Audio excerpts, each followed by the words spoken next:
Incoming message. It was the dawn of the third age of mankind. Groovy. Hi-ho. This is me, Kermit the Frog. Hello there. Moopsy. I find your lack of faith disturbing. Not a great plan. Program complete. Enter when ready.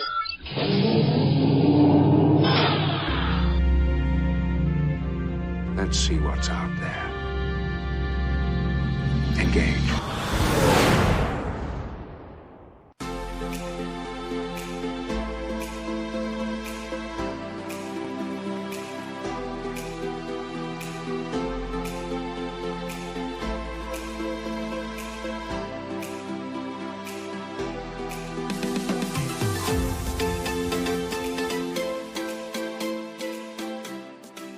Hey there, we're those sci-fi guys, and this is that Those Sci-Fi Guys show. Just two working dudes, different lives, different jobs, but a whole lot of love for science fiction and the fun that comes with. We're your hosts. I am P.S. McKay.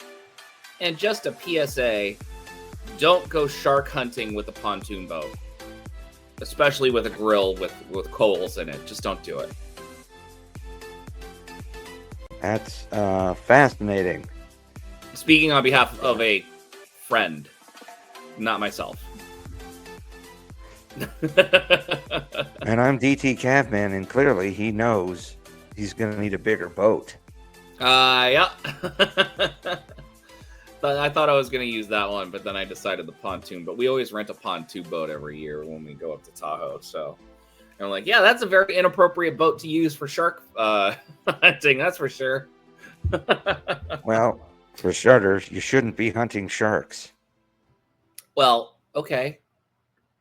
I'm not advocating. Okay, number two, PSA, everybody. I don't advocate hunting sharks. So well, there's that. Let me just get let me get the EPA off my back about that one. Well, the Gansett. There it is, everybody. Classic. Yeah. The classic. The 1975 can. How many more of those do you have left? Oh, I bought a whole set. They're not that limited edition, man. They just kind of come out in the summer. I got you. Yeah. I needed it for when I was doing. I definitely needed it for when I was doing the rewatch this weekend.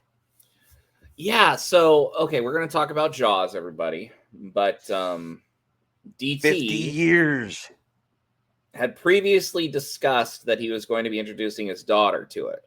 How did that go? And Mrs. Cavman, actually. She'd never seen the that's movie. Right. She read the book. Mm-hmm. She actually sticks with liking the book better. Really? There was a couple of subplots that she found interesting in the novel. Me, I haven't read the novel, but I grew up on the movie, right? And my kid also hadn't read the novel. Very much enjoyed, the movie. I'm like, there's going to be some messed up parts, just so you know. It's kind of a horror movie. There's a couple of jump scares there, and child death. Oh yeah. Visual child death. Like, man, like you could tell that Spielberg had not had children at that point. That's for sure. I mean, unfortunately, it is what it is. Yeah, he did. Yeah. He did look like a seal. Well, all right. So, how'd your daughter handle it? She enjoyed it. Yeah. Did she get scared in the proper parts? She got a little. There was a little queasiness. Yeah. Okay. What would you say is the biggest jump scare in the entire movie? Honestly, I think the biggest one is when the body pops out of the hull of the boat. I think so too, with Richard Dreyfuss under there, and they're checking the aftermath. That is probably one of the greatest jump scares in all of cinematic history. right there, right up there with Mulholland Drive. Yeah, when I was watching the honest trailer of it, all they does is he's doing his rundown. He's like, the part that makes you poop your pants. It's like, kind of, yeah. That's pretty awful. Let's see, Jaws, dead body. I pulled up a couple. Jaws dead body part. No, I'm not doing that. I'm just trying to. I'm trying to set up a few things here, sir. So sure. So mostly because this is the 50th anniversary of essentially what kicked off the summer blockbusters. It invented the summer blockbuster. Yeah, it changed cinema for forever. Exactly. It really brought Spielberg and John Williams to the forefront, right? Oh, absolutely. And Spielberg even admitted, he's like, I thought John Williams was messing with me when he played me the like 3 notes. He's like, that's it. And it's it's a visceral sound because it's also very simple and it's played at the low end of the, at the spectrum. It gets the bass gets perilously close to infrasound level, which are you familiar with infrasound? Do they teach that in the Army? We're more focused on infrared. I got you. Okay, not a problem. So infrasound, infrasound is basically a very low level of bass that we can't hear audibly, but a lot of like big cats can produce it, and that the sound is, we could feel it. We can't hear it. Oh yeah, I'm very attuned to that.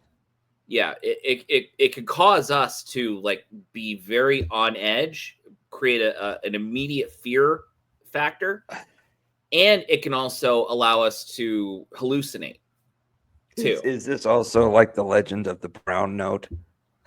No, this is real. I mean, the brown note, I haven't been able to figure that one out yet, but I mean, if it's in South Park, it's got to be true, right? So hey, look, the notes played when that dude's head popped out almost made everybody give a brown note. Dude, seriously. Let me tell you, man. You go back to this, sub-audible, feel. What did you call it? The infrasound. Infrasound, right? I'm very attuned to that because of my time with heavy vehicles. I remember when I was machinery working, can do it too. Which is why they think a lot of people see ghosts in old houses. Sorry. You're right. Before I went to my current job, I was still, waiting for, vehicles to come in. This was a civilian job, of course, but like we had heavy vehicle, trucks coming in later in the day. And, particularly in the winter when it was super cold and nasty, I'd go back into my office and periodically pop out and check and whatnot. But like I could feel a mechanical disturbance in the force, so to speak, as these big ones would start pulling up towards the building, and I would walk out, and the guy's like, "I thought you said you couldn't hear." I'm like, I couldn't. I could feel it. It's a different level. He's like, and I'm very attuned to those heavy, low engine thrums. Mm-hmm. I can like feel it. Like it's a little bit like the Spider-Man Spidey sense. Peter Tingle. Not saying that at all. Which is what made it such a good joke, but yeah. No, and that's why a lot of people think that people see ghosts in old houses, it's not because they're haunted. It's because there's a lot of mechanics in the house that are old, like an old furnace or an old air conditioner, depending on what part of the country you're in, or even a ceiling fan that's super old and is doing this low-key grinding that you can't hear. That'll cause you to feel an unease and potentially see something that's not there. I don't want to step on anyone's positions about ghosts, but that's what I think of what ghost sightings are, really. Yeah. Now, to But I quote believe in Tommy aliens. Boy, frankly, we're not buying it.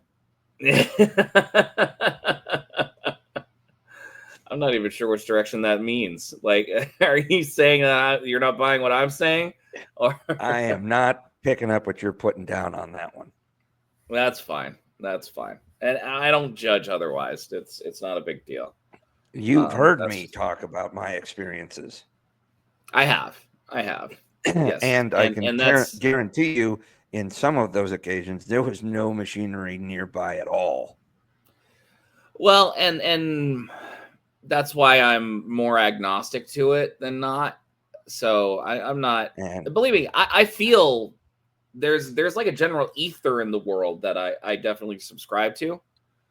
Being able to think about someone and then they suddenly call you out of the blue, and you're that's gonna need a a thing. bigger ghost. That happens.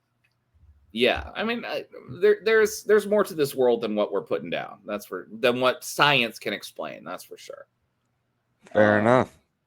And I will tell you, yes, there's let me that just point too. out. Let me just point out one thing, and then you could lecture me all you need. In physics, they created, they're basing the universe off of gravity. Why the universe is structured the way it is? Because of gravity. But you know what? The math doesn't check out. There's not enough mass in the visible universe to be able to correspond to the amount of gravity that is out there. So what did they do? Physicists didn't just do more explanations about it. They said, well, this has to work. So we're just going to say that there's more matter out there than we can actually see. And we're going to call it dark matter because we don't know if it's there or not, but it's just going to fit our model really well. And that's it. So all of modern physics and cosmology is based off of this gravitational theory that doesn't mathematically work out in the first place. They have to put another variable in, making things up so that the model does fit. Science is not as clean as the scientists would like to have you believe. And I am a scientific mind, by the way.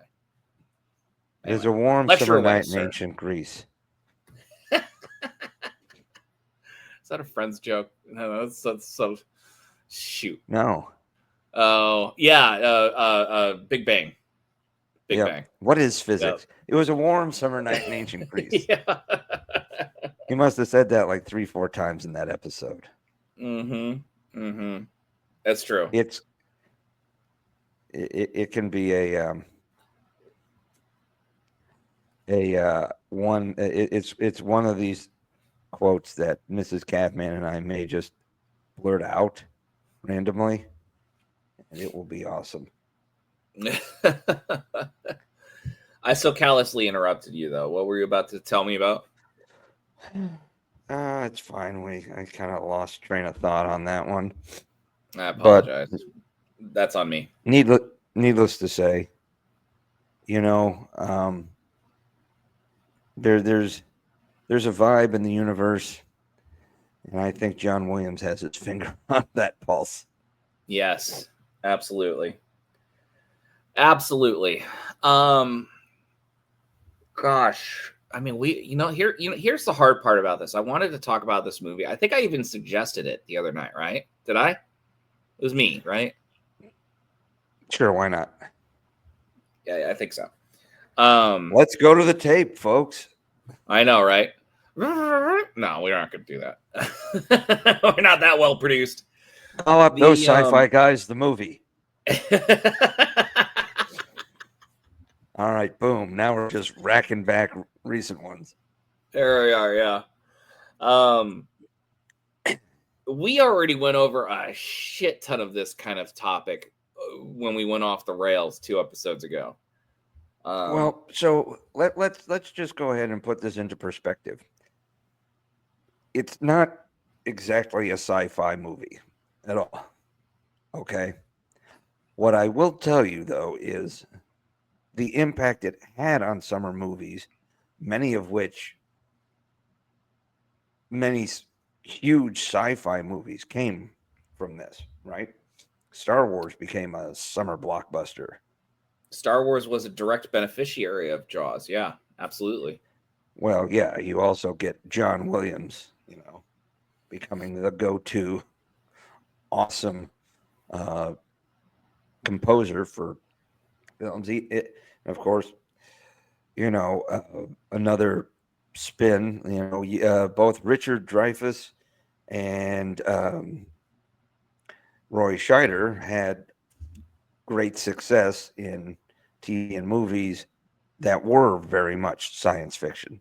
Richard Dreyfuss, of course, being in Close Encounters of the Third Kind, which also included John Williams as a score. You also had Roy Scheider, who was in Space 2010, the sequel to 2001.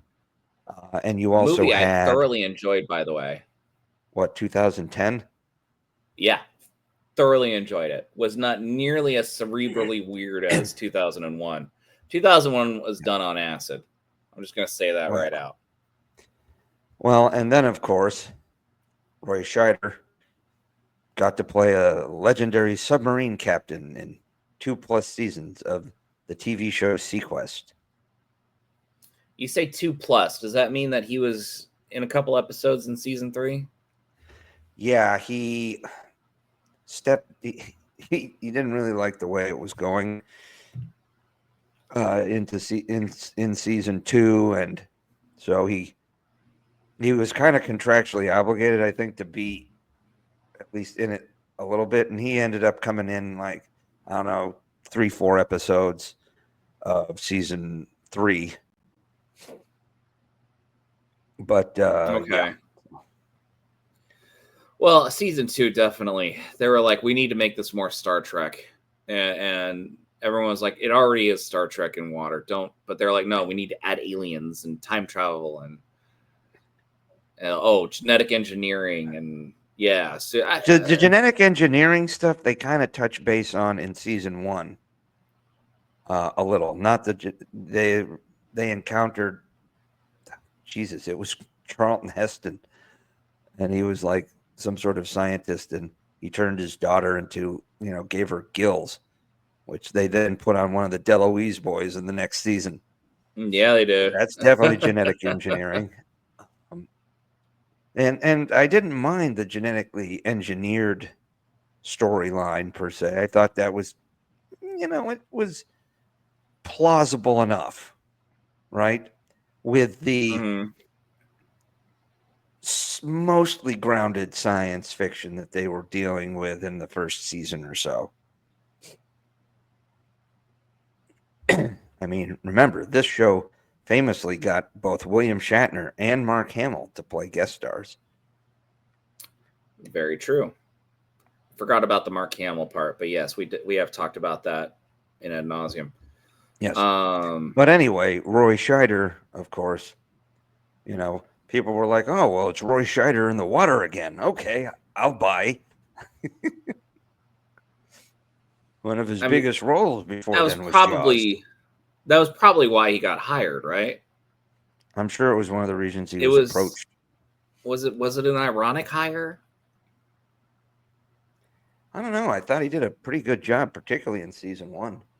Well, I mean, it worked out well. Don't get me wrong. I mean, he's Roy Schneider, for crying out loud. So yeah, it would have. I don't ever recall him ever saying we're gonna need a bigger boat, which I only just recently learned he ad-libbed that.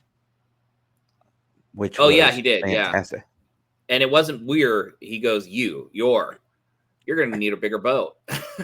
Yeah. What was it? Oh, but he kept calling the Sequest a boat, not a ship. in the pilot. Remember that? Submarines are called boats. Right. But he went into it. He went into it not angrily, but he got into a debate about it with one of his officers, calling it a ship versus a boat. And she threw out some definitions that said this is technically a ship and it needs to be addressed as such. One of the most famous submarine builders in the country is Electric Boat. Yeah, no, I get it. I understand, and I'm fine with it. But I'm just saying,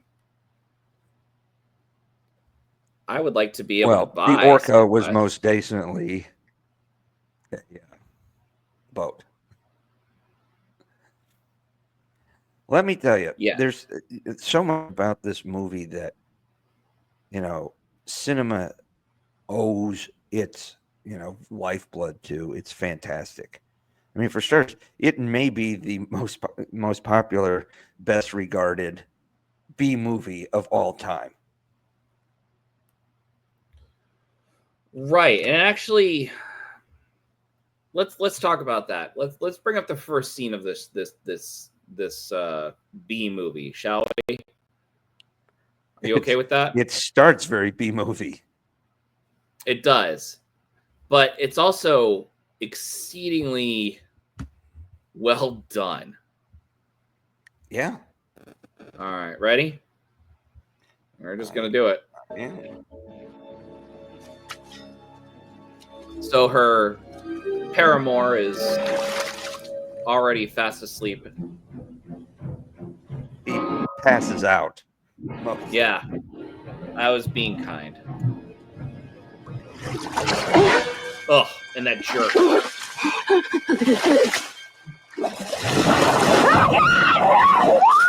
And that movement is just uncanny scary.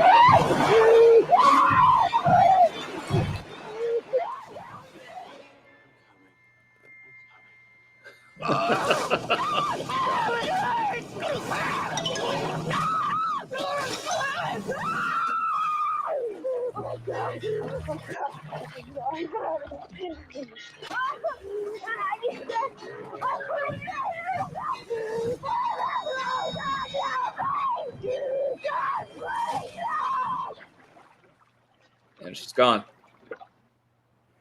Yeah. And he's drunk, and the tide's coming in, so he's practically dead the next morning too. Anyway, that was exceedingly well done mechanics right there. By the way, can we talk about that? Yeah. Well, apparently she suffered some injuries from all of the underwater jerking. Yeah. Yeah. I can see that. She would need to see a chiropractor probably for the rest of her life. And I do. And some of the terror, I think, was real. I don't doubt that. I'm going to put a more serene scene on here. No, so this dude doesn't die. Okay. No, I know he doesn't. He's actually seen later in the movie, or later in like a couple scenes later, where he's kind of the one who, he's informing Brody on what happened, she disappeared, that sort of thing. He didn't know he was too drunk to know, but right. There's usually a lot more shark at the surface of the water when somebody's being pulled like that. Yeah, I was just thinking about that. You didn't see any single tail fin or dorsal fin probably would have been the most prominent, considering how close that mouth would have been to the surface and how big that shark is. Look at us. This movie's terrible. Boo! Look, I've just watched enough Shark Week to get an idea. That being said, it's the first time you see that scene, it screws with you, man. It's pretty terrifying. It's a dark scene. It's very hard. Because not only that, it's unlike a vampire or a zombie movie or some other inane monster movie. There's feasibility that comes with this. They always recommend in waters that are, that are home to large predatory sharks not to go night swimming. Yeah, I was in Australia on the East Coast, and we were literally told, it was a full moon, and we were said, do not go into we were told, we were on the beach, we were told, do not go in the water. We stayed in some resort. It was like super high end. It was weird. Do not go in the water. Great whites love a full moon, and they will be in very shallow waters. And what happened? A couple of lunkheads in our group went ahead and decided to go swimming anyway. I'm just like, oh my God. Yeah. And it's Australia. So you know that they deal with it. Was this in the mid 90s when you went on that trip? Yeah. Yeah. I sat there. I was waiting for the bloodbath. I told them, I warned them all. They were like, it's all right. We'll be fine. Oh, I'm like, okay, great. This is literally how every monster movie starts. I know. There's always and the I'm one kid who's like, you shouldn't do this shit. I was that guy. Like, and this is when I become a TV movie. Woo! Mm-hmm. Yeah, I was literally thinking that. I'm like, okay, so who am I going to have to call when the blood starts pouring? It was a nerve-wracking moment. I actually have a picture of them. I took a picture of the two of them before they had already gone in. I could literally pull that picture up in a few minutes, but I'm not going to for privacy purposes. But I took a picture of them just to commemorate the moment that the sharks in case they died. Like, I was not interested. Well, yeah. This, you have this kind of helps, become the big break for Richard Dreyfuss. He went on to have the fantastic career, and Close Encounters, where he's the lead, and there's a lot of other. Terry Garr, his wife. I can't remember, but another one of those legendary movies from the 70s. This was towards the end of Robert Shaw's career. Yeah, he was a well-known heavy drinker and could be a real asshole on set. And then you got Roy Scheider, who's kind of in the middle. He's been around a little while. But he's also not, the old hat the same way, the old hand the same way Robert Shaw was. And they were such a great trio. Because it worked out well. You get a good trinity from them. Yeah. Yeah, you do. It's pretty wild. But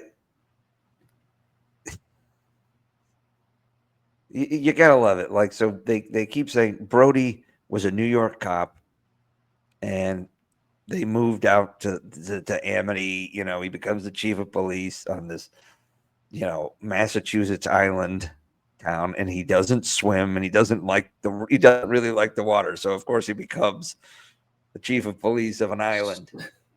Yeah, a very beach island too, by the way. Right, and there people keep making fun of him about it. And at one point he goes, "It only looks like an island if you look at it from the ocean."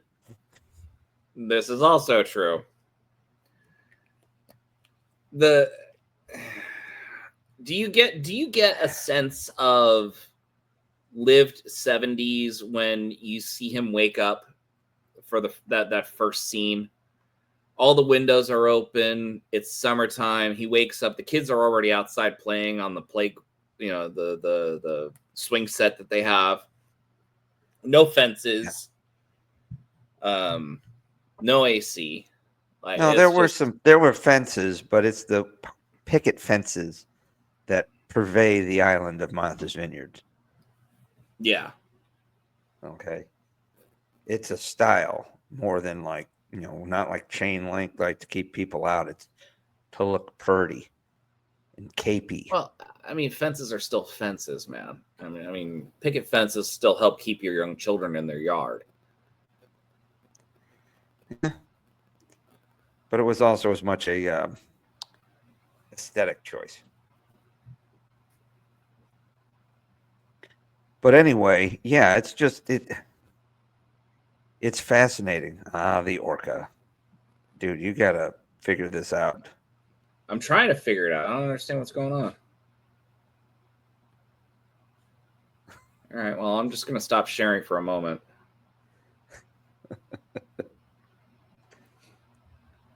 What I liked is that clearly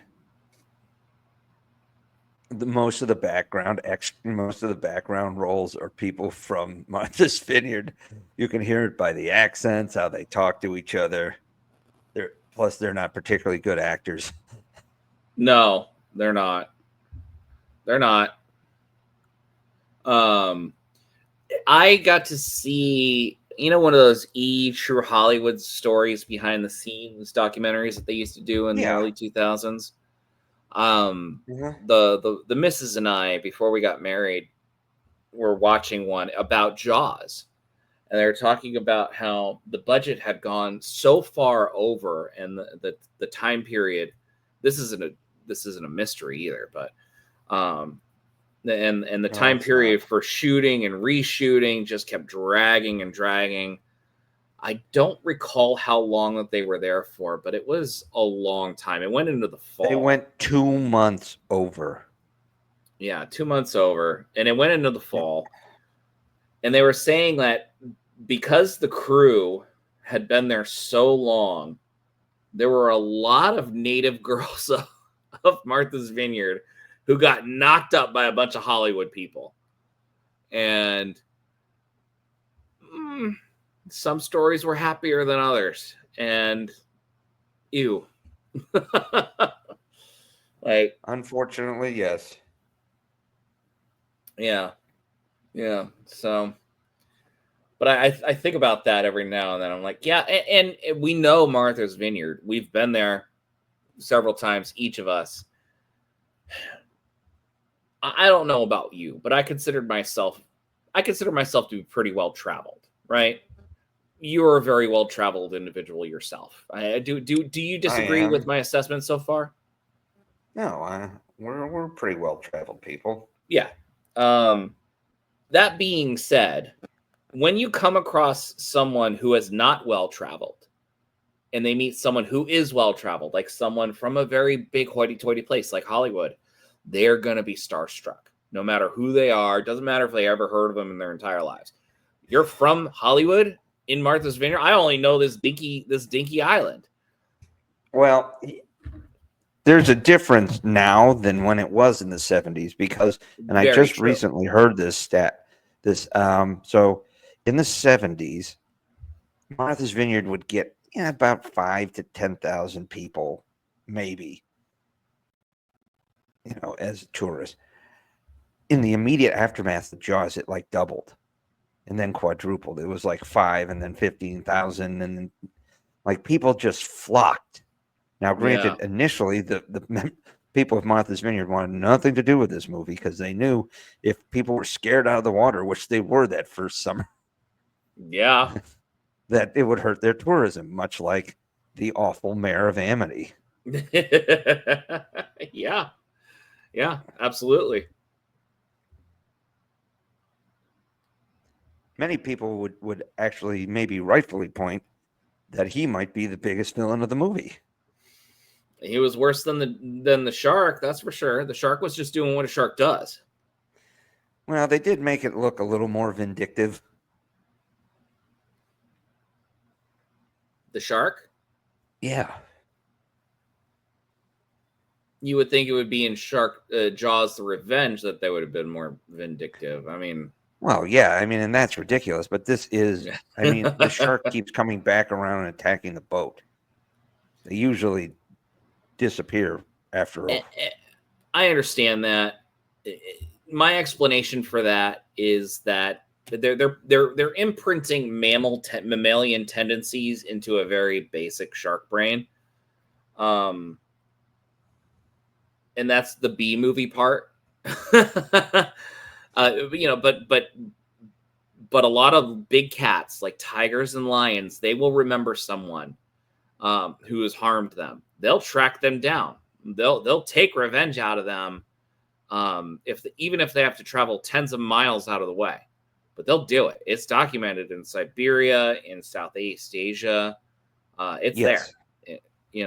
So I get it. They're transferring that animalistic fear into a shark that would not have the normal capacity to be able to do that.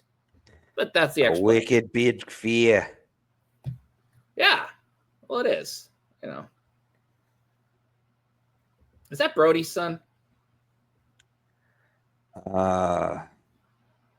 Yes. That's his oldest son, Michael. His oldest son. That they recovered from the pond, right? Right.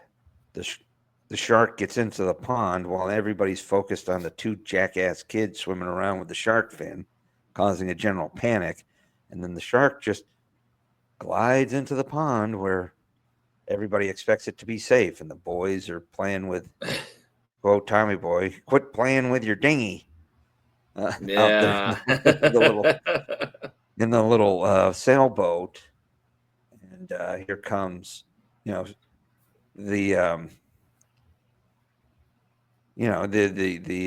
red shirt dude just comes rowing over. Hey, I think you need help with your. And then that the poor shark guy goes by and knocks him over. He gets eaten. I can pretty much guarantee he had a few Narragansetts during that scene too. It was the Narragansett was very prominent in this movie. I'm pretty sure that actor had a few Narragansetts, not the character, but the actor. Well, his acting was terrible. It was awful. Don't know if they did probably it out a of local casting. Yeah, I have no idea. Could have been. But here's the thing, right? So you joke around about the islanders, there is an island population, but Martha's Vineyard, Nantucket nowadays, like you don't get that towny-ish kind of feel because no, of how much super elite fucking money are on those islands. Like it's these massive McMansions that are there. I mean, I remember watching pretty well. It was like when you would watch out of sight. But yeah, go ahead. Sorry, go ahead. When you're watching the TV show Wings back in the 90s, right? Which is supposed to be, it takes place on Nantucket about a little mom and pop airline and whatnot, and all the quirky people who work at the airport. And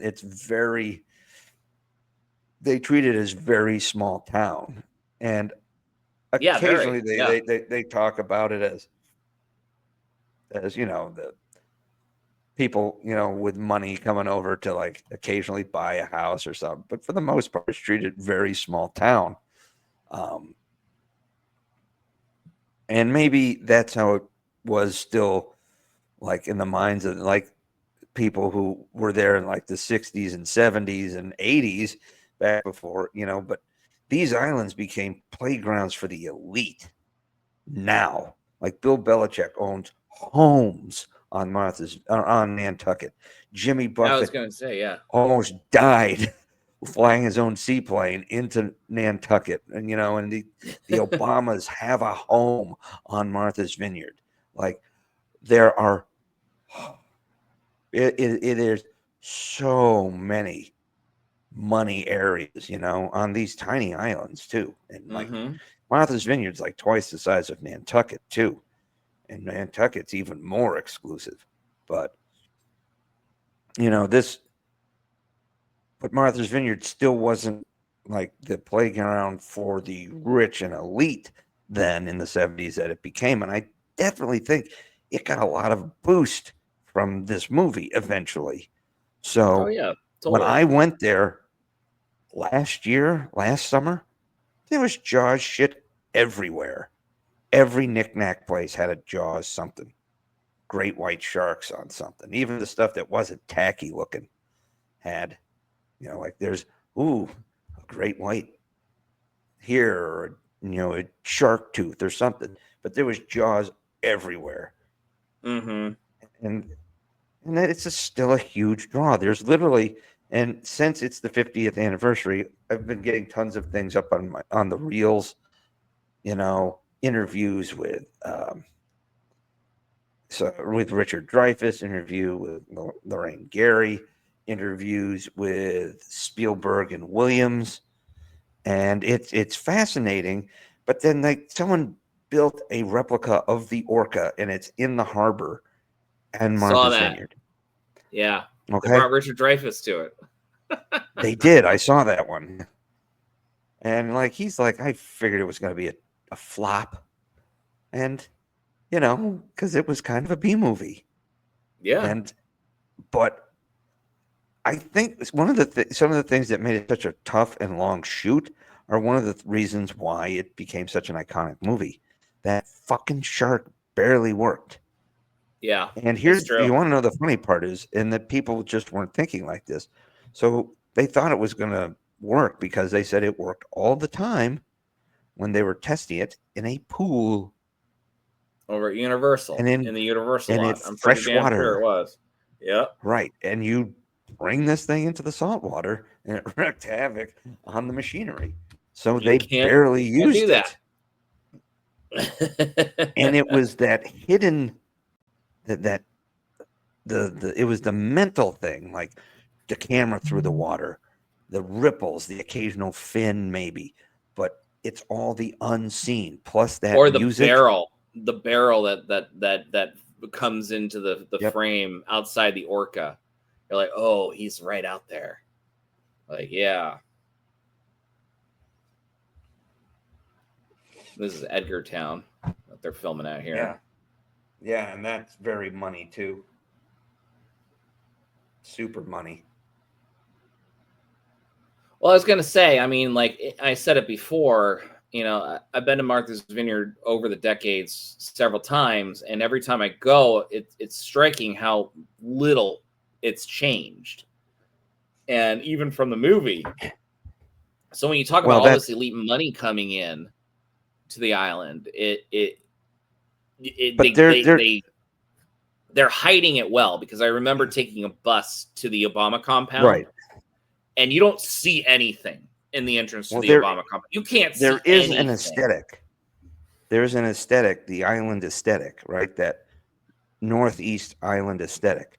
So like Nantucket has rules where it has to be like that shingle siding. Like even the McDonald's that's right there by the port has to look like it could have been part of a 19th century fishing village. I mean, sure, it's all done up and look nice and everything, but there's an aesthetic that they keep. Like you go into Edgartown and everything looks really nice, but it's very capey looking. So, and that's what it is. There's an influence of Cape Cod, some Nantucket, but this movie just, you also get that small town feel, like after the notice of the second shark attack gets loose, and then all the assholes are jumping into their little boats with dynamite and shotguns and harpoons and stuff to go kill this shark, because the poor mother who lost her son right in front of everybody on the beach, that became then she put out a reward. There's actually a pretty cool story. The woman the actress who played Mrs. Kittner, returned to Martha's Vineyard years and years later, and I guess the kid who had played Alex, the son who got killed, he was eating at a restaurant there, and there was a sandwich called the Alex Kittner or something like that, and then I guess no way. And the kid grew up to become a cop on Martha's Vineyard. Really? Was he a local? I think so. There was a reunion. They took pictures and stuff like that. Crazy shit like that, right? But you gotta love that. I mean, this movie turned Spielberg, turned John Williams, turned Roy Scheider, and Richard Dreyfuss into household names, right? They were huge. Yeah, there's the end of the movie Larry Yeah. Hooper. And Robert Shaw apparently was brutal to poor deal Richard with? Dreyfuss. Yeah, like Oh, he would yeah, hammer yeah. a lot. That's right. But I would be Richard Dreyfuss in this scenario. I would not be able to handle a coworker coming in to work drunk all the time, like sloppy drunk. I mean, any drunk really, but like, I mean, you got a job to do, man. Do it. look, and I get that too, but I guess like there was some beef there. The more you go on, the more you start to see just how crazed Quint becomes, right? And Brody, who initially this is his show, right? Because he's the man trying to fight against the politics, against, trying to save the island, take care of the people. And no He's one's the listening. sheriff that is fighting the ne'er-do-well. Correct. He's the chief of police, right? And this is even before they get on the boat, right?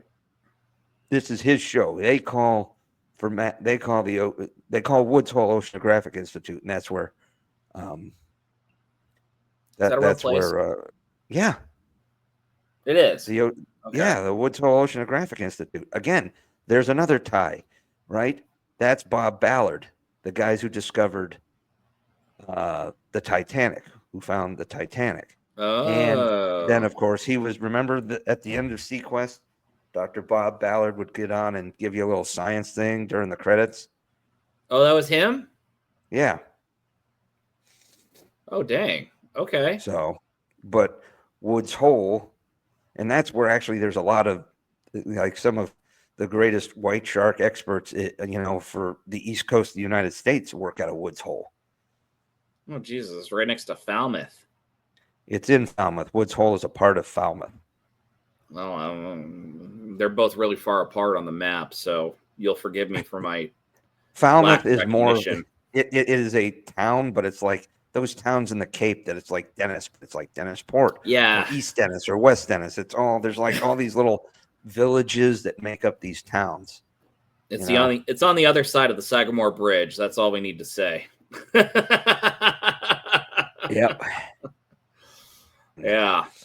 By the way, so as Robert Shaw is just pounding Narragansett with the old-fashioned pull tabs, and he's like trying to intimidate Richard Dreyfuss, and he's crushing it. So now Narragansett has this, this tagline: "Crush it like Quint," is like a tagline that they use on a lot of their Jaws-centric promotions on on their. It's a hashtag for them, but it's pretty good. And I'm having me another Gansett. Yeah, go for it, man. Don't let me stop you. The part where he crushes the can and then Richard Dreyfuss takes a drink of the little plastic Dixie cup of water and then crushes it. Yeah. Like, you don't frighten me. Yeah, right? I know. But this whole movie, right? It changed how we looked at movies, but it also changed how we looked at sharks. It led to indiscriminate shark hunting for years. And as a direct result, it also led to Shark Week. Because of how, a lot of people, including the author, Peter Benchley, and Steven Spielberg eventually came around and went, we really do regret that what this movie did for the shark population. And they became shark, Peter Benchley did, I think, become a shark activist, but Spielberg has been, very much in support of it. And the movie has rightly taken some criticism over the years from conservationists about its portrayal of sharks, but it's still one of the most, legendary movies ever made, and of course they're making a huge deal about it, especially up here with the 50th anniversary of it, right? There's still a few stars and people involved who are alive to do interviews and stuff, and it's been all over the place. There's a National Geographic, I think, has a new video on it that's going in with their Shark Fest. So there's a lot that comes from this. So, this movie created some significant waves in shark population. It led to indiscriminate fear of sharks and shark hunting, to now also leading to one of the biggest conservation movements of sharks with Shark Week and all the others. When did was shark hunting illegal during this period when Jaws came out? No, but again, it was, if you listen to some of the exposition, like at the early part of the movie, Brody is doing research, he's looking at books about sharks and he's reading about sharks. And then when Hooper comes onto the island, he's picking his brain, and he's like, and then when they're trying to explain this issue to the authorities on Amity, and in the mayor, they actually cite with the event that actually inspired Jaws in the first place. The shark attacks on the Jersey Shore of 1916. And it turns out those were likely bull sharks because some of them took place in brackish waters and salt marshes and stuff where a great white wouldn't go. But bull sharks have been well known to go up rivers and streams and have ended up the Mississippi. There's even been reports that one or two have made it to the Great Lakes at one point because they can survive in fresh water for periods of time. So it's pretty wild. But they cite that incident, and they talk about things like rogue sharks, but people were just going out and trying to just kill sharks. They weren't hunting them for food, although the shark fin soup industry worldwide is responsible for a lot of unnecessary shark death, because they just take these sharks, they cut off their fins, and that's they just kill them for that. So there's a lot of pushback on that episode too. It's not just Captain Planet. They talk about it a lot on Shark Weeks and stuff like that. I know, Mr. Shark Week. I know. I was literally in my head when you were talking about it. That image of this cartoon shark flailing about after someone cut off its dorsal fin. Gross. It's pretty dark. It was in a cartoon. Dark. Super dark. Yeah. So yeah, that's another reason why Shark Week has been a big push back, to try to prevent these things.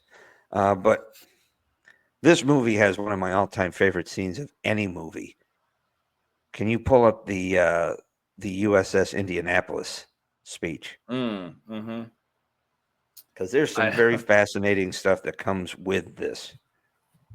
Are you up for parody as well? Can I show you a parody later? By all means, because this is also one of the most parodied and referenced movie of all times. I want to say it was Airplane that did the plane tail fin through the clouds with some Jaws-like music.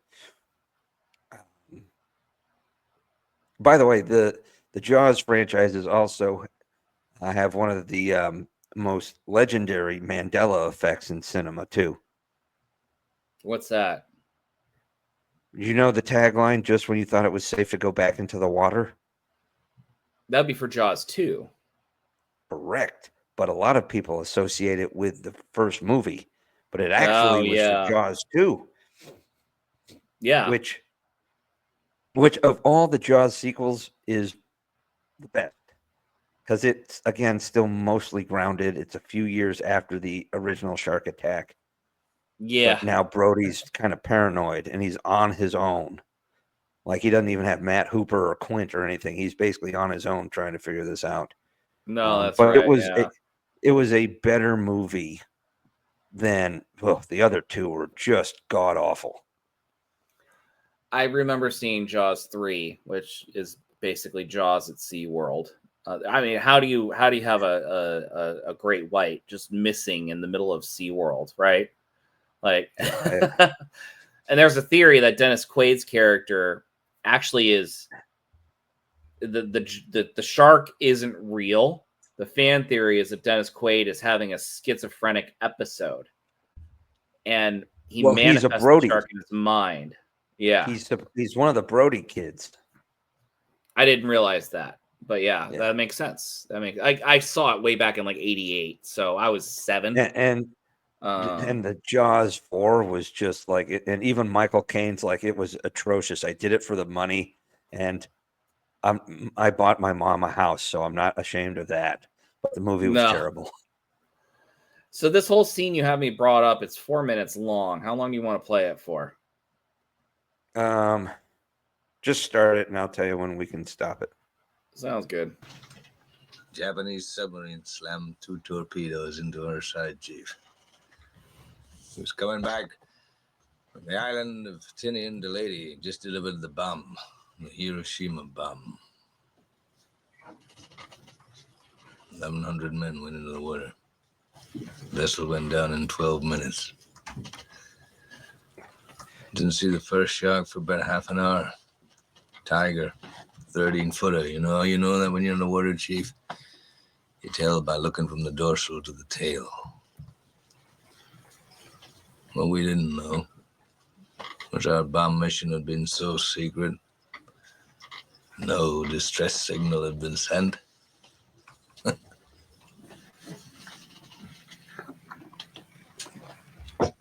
They didn't even list us overdue for a week. Very first light, Chief. Sharks come cruising. So we formed ourselves into tight groups. It's kind of like old squares in a battle, like you see in a calendar, like the Battle of Waterloo. And the idea was, shark comes to the nearest man, that man he starts pounding and hollering and screaming. Richard Dreyfuss is in the background going, what the hell? Yeah. What's happening? Sometimes he wouldn't go away. Sometimes that shark, he looks right into you, right into your eyes. You know the thing about a shark, he's got lifeless eyes, black eyes, like a doll's eyes. When he comes at you, he doesn't seem to be living until he bites you. And those black eyes roll over white, and then you hear that terrible high-pitched screaming.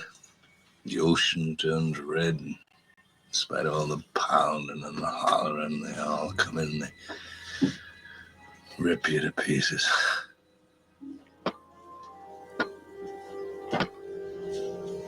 By the end of that first dawn, lost 100 men. I don't know how many sharks, maybe 1,000. I don't know how many men. They average 6 an hour. On Thursday morning, Chief, I bumped into a friend of mine, Herbie Robinson from Cleveland. Baseball player, bosun's mate. I thought he was asleep. Reached over to wake him up. Bobbed up and down in the water. It was like a kind of top. Upended. Well, he'd been bitten in half below the waist. Noon the 5th day, Mr. O'Berry, Lockheed Ventura. So you can pause. And he saw his teeth. A young pilot. 5 days. 5 days they were in the water for. I think that's pretty close to the truth. Like that, some of a lot of Quint's story, right? Yeah. The story of the USS Indianapolis is one of the most heartbreaking stories from the end of World War II. It is absolutely heartbreaking. Mm-hmm. Okay. So the Indianapolis, I'm going to give a little bit of history here because there's something kind of interesting that comes out of this. Okay. But the Indianapolis, most of what Quint said is roughly true, right? He went, the Indianapolis did carry the bomb. It was a secret mission, and they were sunk by a Japanese torpedo. Okay. And yes, I do think that there were some attempts to make a Mayday, but again, they weren't listed as overdue. They didn't have a normal escort. And later in this clip, he says something like 1,100 men went into the water and 300 and something came out. The sharks took the rest. Okay, that's not 100% true. All right, so yes, there was like an 1,100 man crew. A lot of people did die from exposure, from their wounds, because they weren't, in treatment. Most people weren't even able to get to lifeboats. They were really just in rafts and life vests. Okay. And, there was so much debris in the water, that sound attracts animals, sharks, especially. And out that deep. And while I do think that some tiger sharks were experienced out there, the most likely culprit is the oceanic whitetip, which may be the biggest man killer in you were in the history. cavalry, by the way, sir, and yet you're spouting shit off like you were a member of the Navy. I've seen both movies made about the Indianapolis, and I've read up on it. It's a very fascinating and terrible story. But the Indianapolis survivors floated, and yes, the sharks did attack and kill plenty, but a lot of them feasted on the already dead bodies as well. So there were, that's where some of them is like there were people who died of exposure, died of wounds, some drowned, some went mad and like started drinking salt water or swam off thinking they saw ships. There was a lot of accounts of hallucination and whatnot, and people just disappeared. So a lot of people died from other things, but sharks were also seen eating the bodies of the dead. So there's a lot of things. But the oceanic whitetip is a shark that lives mostly away from shore. And they're usually among some of the first sharks that that arrive at these shipwrecks and, like these ship disasters, these plane crashes. And they're guessed to maybe have the most fatalities on humans just due to the nature of where these disasters are and where these sharks are. And they're a good sized shark too. They can, I think, get up to like 12, 15 feet long. But so the Indianapolis, they eventually were spotted by planes. People started, relief efforts started coming in, but they only rescued about 300 people, right? So that's out of an 1,100 man crew. So 800 people died. Some from the initial disaster, some from wounds, some from other causes, but enough shark attacks, right, from the survivors. That is true, right? So they go, flash forward to the 90s, okay? There's a kid probably about 11, 12 years old, watched his Jaws. This kid, he listens to this story that Quint tells, decides he wants to know about the Indianapolis, looks it up. So what happened after the Indianapolis, one of the survivors was the captain, Captain McVeigh. Captain McVeigh was the only officer court-martialed and convicted in court-martial of dereliction for loss of his ship during World War II. One of the things, and they actually got the captain of the Japanese sub, because again, this went down in August and the war ended in a couple of weeks, right? So they actually were able to locate the captain of the Japanese sub who sunk the Indianapolis, and actually the prosecution used him as part of the witness because at the time, when reports were of Japanese subs in the area, ships were supposed to do zigzag patterns to try to make it of a less meaty target, an easy target for them. And they didn't. But again, part of it was from the issue of the mission and whatnot. So he was convicted. The captain eventually, in disgrace, depression over the loss of all of his people later on eventually took his life, right? So this kid at like 11, 12 years old went on this big crusade and actually got the case reexamined and got the conviction, the court-martial overturned and exonerated Captain McVeigh as a kid, right? And Flash that forward kid was another. you. No, that kid, and I forget his name. I'd have to look him up. But that kid eventually joined the U.S. Navy and became a naval intelligence officer. I'd seen him on David Letterman one time. This kid, like when we were in high school and he was in middle school, right? That movement he got, which came from the movie Jaws, exonerated a man probably wrongfully convicted, who, of course, long since passed. They went after him pretty hard. I mean, that was pretty hard, especially at the end of the war. Like, what was the vendetta? I think it was embarrassment. Embarrassment. Because the Navy lost track of one of its ships, and it led to the death of over 800 sailors and Marines.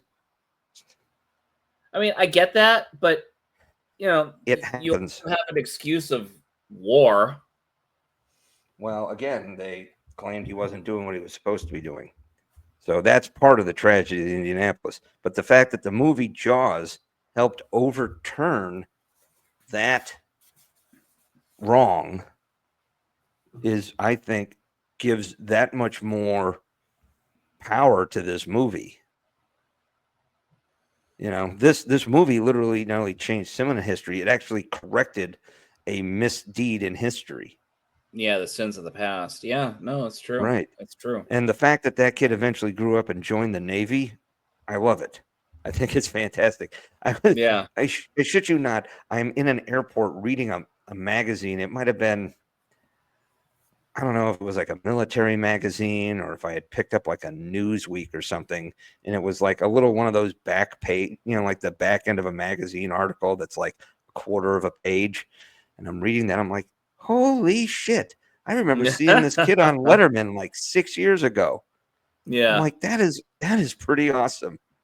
Yeah. So it's just, that's cool.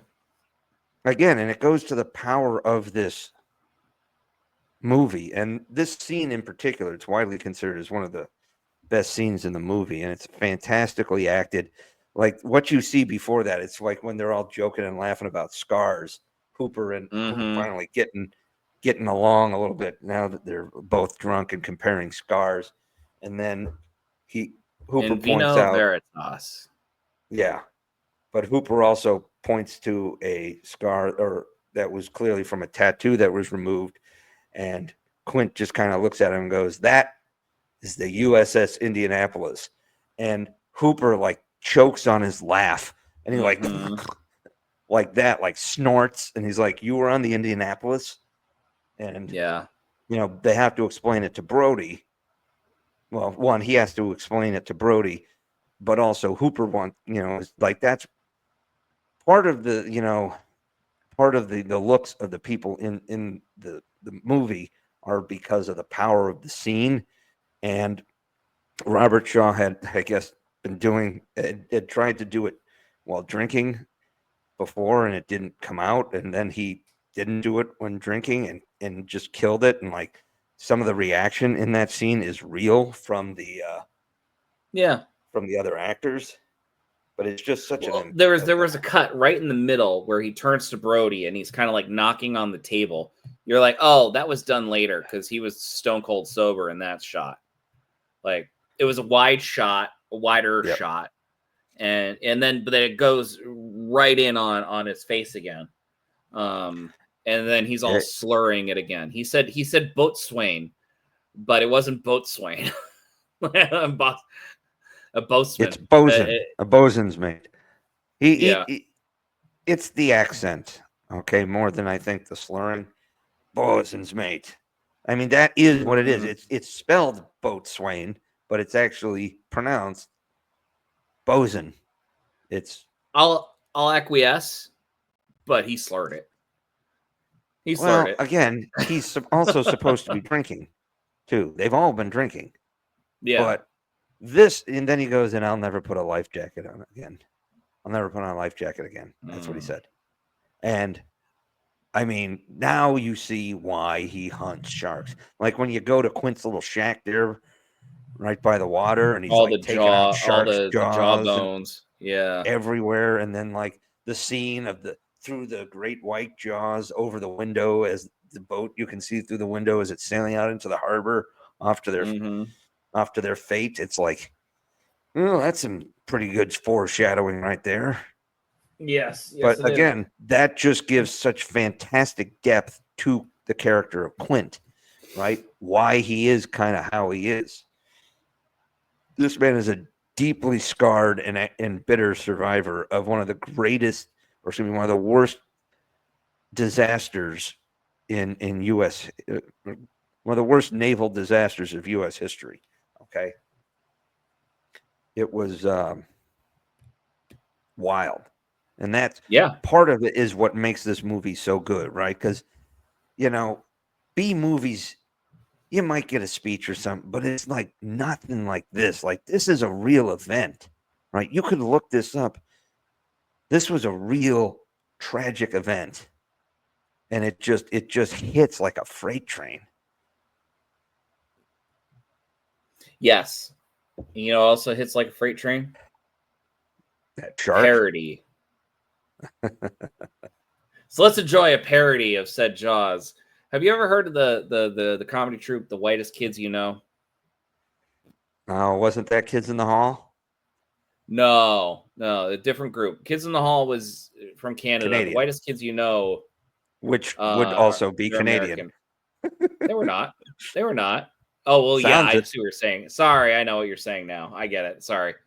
The one of the prolific members is Trevor Moore. He unfortunately passed away like 3 or 4 years ago. Just shark attack. Right. Gotcha. No, actually, tragic accident. He was on the Adam Carolla show, and then 3 weeks later, he fell off of a second-story balcony and just died on impact. Just terrible. Ugh. Yeah.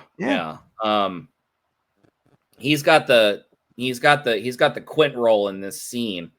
Brilliant actor, brilliant comedian. I'll say that. He also did the Super Size. Was it Super Size Me? Oh yeah, he did the Super Size Me parody of for 30 days. All he was going to do was drink whiskey if he's hungry. And that is a hilarious video. Look it up later. I'm not going to play it here, but it's good. So here we go. People, settle down. Settle down. We will be keeping the beaches closed until further notice. Is it true that there's a bear in the ocean? Is that what ate the Henderson's kid? We're trying to get to the bottom of what has been attacking our community. It's a bear! It's a bear! People, settle down. Settle down. It's not a bear. Trevor Moore here. It's a shark. Who are you? Name's Flynn. I was on the USS South Dakota. You were in the Dakota? 1949. We just delivered the A-bomb to be used on Hiroshima, China. On our way back, we got tagged by a Kraut U-boat. Kraut U-boat. Whole ship was in the water in less than 35 minutes flat. Temperature, 7 below. We tied some life vests together, formed groups of 4 each, and we're just out there. Wait for the camera work. Wasn't 2 or 3 minutes passed before I heard the first screams. Mako shark, 12 feet long. And that's the distance between the dorsal fin to the tail. Every minute or so, we'd hear some screaming, and thrashing in the water, and then silence. You're shaking your head in disapproval. See, the thing about a shark is that when it rolls up on you, those dark, dead, and then the subject matter changes. It's like it's not. Yeah. And there we are. No, didn't like it. You don't like anything that's funny. That is not true. That just wasn't funny because that's kind of insulting. Okay, if you did the No. little, if you do the little scratch on the wall, you know who I am, you know what I do. It's mocking a tragedy. Oh my God. Okay, first of all, they made it completely different. They weren't even saying anything correctly in history. I know. They were just I didn't like it, man. Do not do that. Do not be that guy. Do not No, be that I'm gonna guy. be that guy. No, you can't tell me not to be because it's offensive to me. Oh my God.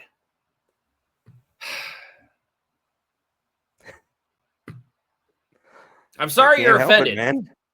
It's a hilarious comedy group. You're also offended by Family Guy too, everybody. Most of the time, yeah. Yeah. And that's okay, man. Shark. Look at that shit. Yeah. I noticed during the shark attack scene, like when Hooper's in the cage, they actually had some real footage of great whites spliced in there. I'm like, oh, that's a real Australia, shark. I think. Yeah. Like there's literally footage of one kind of getting caught up in a cage. I'm like, oh shit, that really happened. And there was really a diver in that cage. He was terrified. As anyone would be. He definitely wore his brown pants that day. Yeah. Yes, apparently soiling yourself does not drive off the shark. No, it doesn't. But fun fact, I do know that if you are in a wetsuit, you can pee in it.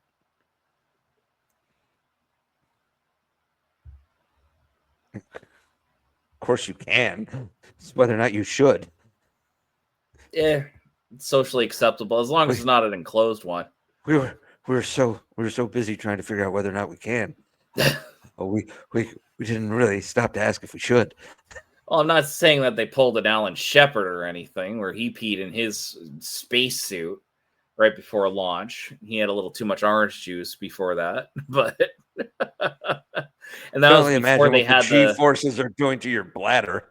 Oh my God! Well, he actually did it before launch. But yeah, that wouldn't that be the G-forces of the launch? It was before the launch. They were still doing it was like an hour before countdown. He's like, you got to get me out. I have to go to the bathroom. Like, we can't do that. He's like, well, then I'm just going to go in it right here, right now. And they're like, okay. So that's why that's why his spacesuit looked yellow. Yeah. I mean, it was like silver with zippers on it. So gross.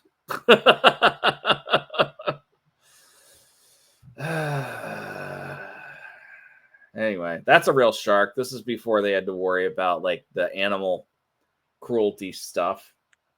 I wondered if it was as I was watching the movie again, and I was looking around.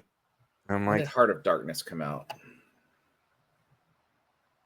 Oh, Apocalypse Now. Heart of Darkness?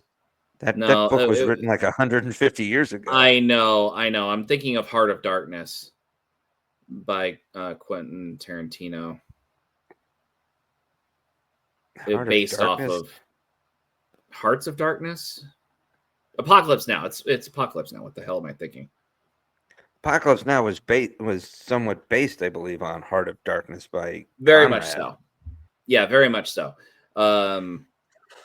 So it was filmed in 1979, and back then they didn't have any animal cruelty laws that they needed to worry about. So the ox that they had in that scene, in the very final scene for the sacrifice, was literally a real ox that they sacrificed. So and this thing was filmed in 1975, Jaws. So I'm pretty darn sure this is a real shark. I mean, that's a very impressive prop otherwise. They would have had to lug a tiger shark carcass from probably the Caribbean up to New England for this. Or just get one from, the Boston Aquarium. We've been fine. There's no tiger sharks. I know there's not. I know there's that would be cool as shit, man. I would go back and see a tiger shark up close. But especially with huge, thick sheets of glass between me and him. I know. Yeah, that's the kicker. So now we're getting into some repetitive. Oh, there we go. There's That's Bruce. Steven Spielberg with Bruce. Yes. Is he trying to put up his glasses? What's he doing? Like, that's not a middle finger. No, he's probably pushing his glasses up. Well, anyway.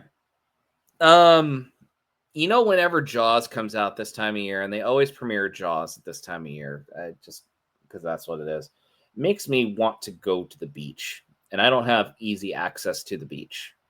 I'll be going to said beach next week. Everybody else who has access to the beach is like, nah. No, I don't need it. Don't need it. But I even weirder now because there's real great white sharks a lot off of the beaches up here. So many now. And we've talked about this, like about the repopulation efforts and everything. Yeah. There are sharks that big being found in these waters. I know. They've never found a great white 25 feet, not officially recorded, which is what they say this one is. But there have been basking sharks, which can grow up to be 30 feet in these waters, and basking sharks look like a traditional shark until they open their mouth, and it's a big filter feeder. They're very slow moving. Yeah. They don't have baleen, but they do filter feed. I know. I'm just trying. They're the equivalent of the baleen whale. Yeah, similar. Basically. Just and the whale shark, which looks less like a shark, more like a whale. Yeah, to a degree, and it's also that can get up to like 40 feet long. They're huge. They're so cool. When I was in Saudi and we were diving in the Red Seas at certain points of the year, the whale sharks would come through, and guys would try to schedule dive trips to go out in areas where they expect them to go through, and our guys never got a chance to. But some people we did meet there eventually did get to dive in. Now you can't swim up and touch a whale shark, it's illegal. But there are people who will get in and swim nearby and video and take pictures, and that's just so cool. I would not feel comfortable with that. I went snorkeling on my honeymoon off the Nepali coast of Hawaii in Kauai. And sure. I was the first one to jump in out of our group. We were on like a inflatable. Catamaran? Yeah, no, it was like an inflatable skiff. Like it was like 10 of us plus the guide. And then I was the first one to jump off. So we're right in the water. You just jump in and climb out, jump in again. I was the first one to jump in the water. This is early morning. And as I jump in, my wife screams, "Oh my God, there's a pod of dolphins coming your way." And I'm like, "Oh no." I know dolphins don't want anything to do with me, but I would rather not be in water close to a pod of dolphins at all. At all. I would. Dolphins have been known to interfere with critters going after humans. I get it. There was nothing happening in that area. And actually, as soon as I jumped in the water, the dolphins changed course. So that goes to show the quality of my character that they wanted to deal with. No, it's more that you jumped in and it probably startled them. So yeah, so when I was swimming in college, we went down to do training down in the Caribbean, and we were working our butts off swimming, Olympic-sized swimming pools, for 2.5 hours in the morning, 2.5 hours in the evening. And in the middle of the day, we'd go out, to the beach and swim in the ocean because we were, when, you're 19, 20 years old and on the collegiate swim team and you're fit as hell. But we did one where it was the coach gave us a half a day, and we we swam in the morning, and then they organized a tour on a catamaran, like a sail cat, and in a motorcat. It would sail out to the small island, right off the coast, and you could get out and, we snorkeled around the island, and you saw some, barracuda here, squid, reef fish, stuff like that. Right. It was really cool. Right. It was awesome. We spent the afternoon doing that. On the trip back from this outlying island back to the main island, like a small pod of dolphins started swimming, and they were like kind of like keeping pace with the boat. It was like all my teammates were like, "Oh, I want to get in and swim with it. It's so cool." And then the people on the boat, like normally we wouldn't stop and do this, but since we have a collegiate swim team on board, we're okay, so they stopped, right? And like we were all trying to pile down the little gangway to get into the water. So we weren't going to like startle them, but obviously the change of the boat, everything, like one person got in and just caught their tails as they took off. But it was still pretty cool. Yeah. Anyway, awesomeness. But yeah. Oh yeah, this is the scary scene. They find this. I actually have it queued up. You want me to do it? Nah. No, I'm good with this. All right. Well, I had seen another reel about Jaws, and I saw a comment. Why the hell did you take that? Oh, it was when Richard Dreyfuss was looking at the orca replica, and I was reading one of the comments. It's like, why the hell did you take the shitty orca? Why didn't you take Hooper's really souped up boat right there with all the technology? And the fiberglass boat, yeah. Wasn't this boat made of wood too, right here? The one that they recovered? That one was, yes.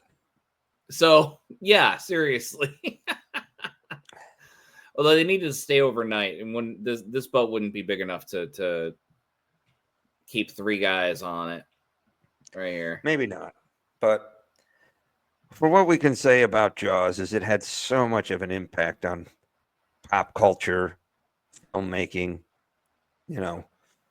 movie production, movie release, as well as, ecology and, U.S. history. It's pretty fascinating. The cultural impact this movie had on at least Western society. Like, it had legitimate societal impact. Yeah, it really did. Like, more so than any other movie in history up to that point.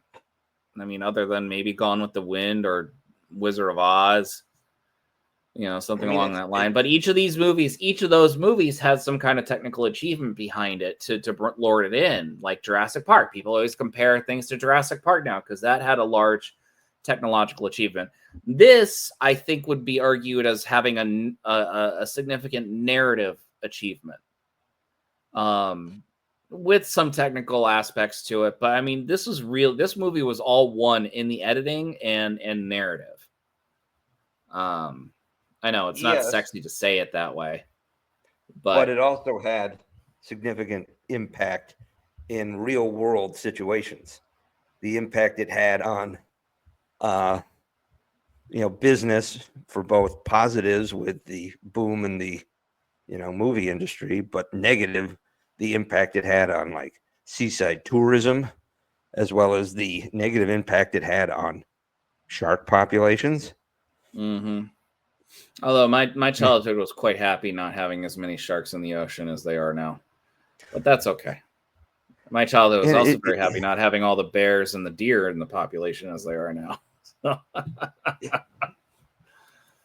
Again, the sharks go where the food supply is, and their food supply wasn't here. It was mostly the explosion of the seal population that brought the big sharks up here. Oh, I know. We've talked about it. It's, I mean, overall, all right. Are we going to give this a rating? Are you going to give this a rating any less than an A+? It's got to be an A. Seminal movies of all time. Just on its sheer impact on both the industry and the world at large. It walked back its carriage of justice. It led to a mass, a mass hysteria about sharks, which then gave rise to, one of the most interesting documentary weeks of every year, too.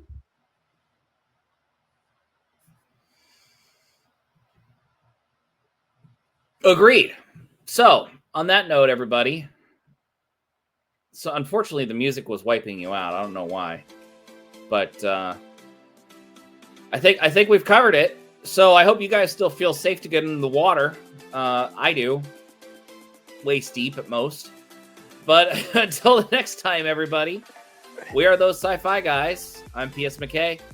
You guys keep dreaming. We'll keep working. It's out there. I'm DT Cavman, and up here on the high ground, there really can't be any sharks. No, quite literally. Give the last word. We're going to need a bigger high ground.